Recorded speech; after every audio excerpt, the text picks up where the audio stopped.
আসসালামু আলাইকুম রহমতুল্লাহ। প্রিয় দর্শক, কেমন আছেন? আশা করি ভালো আছেন। প্রিয় দর্শক, শিক্ষা প্রতিষ্ঠানের কমিটি নিয়ে যে পরিকল্পনা জানালেন শিক্ষামন্ত্রী, চলুন বিস্তারিত জেনে নিই।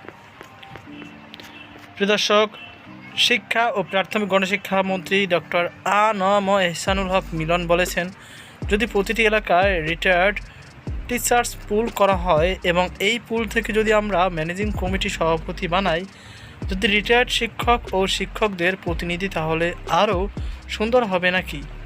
তবে এটা তো আইন করা যায় না। আমি আমার উপজেলায় কচুয়াতে এটা প্রয়োগ করেছি।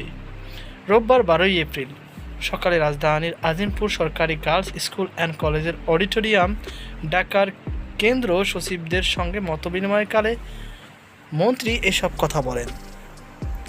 শিক্ষামন্ত্রী আরও বলেন, আরেকটা বিষয় হলো, আমি সংসদ সদস্যদের চিঠি পাঠিয়েছি, আবারও পাঠাবো। সেটা হলো রিটায়ার্ড টিচার্স পুল। যে কোনো সিস্টেমে যদি রিটায়ার্ড টিচার পুল করা হয়, তাদের ইনভলভ করা হয় এডুকেশন সেক্টরে। লটারি বাতিল প্রসঙ্গে শিক্ষামন্ত্রী বলেন, এই যে আমি কয়েকদিন আগে বললাম যে লটারির মাধ্যমে আর ভর্তি হবে না, এই আমাকে নিয়ে এত চিৎকার করা হলো। এই লটারিতে কতজন ভর্তি হবে, কতটা নাম দিল, এর কি কোনো পরিসংখ্যান তারা ঠিক রাখে? প্রিয় দর্শক, এই ছিল আমার সর্বশেষ আপডেট। এ নিয়ে আপনার কি মতামত অবশ্যই কর্মকে জানাবেন। সকল ভালো থাকুন, সুস্থ থাকুন। আজকে এই পর্যন্তই, দেখা হবে আবার একটি নতুন এপিসোডে। আল্লাহ হাফেজ।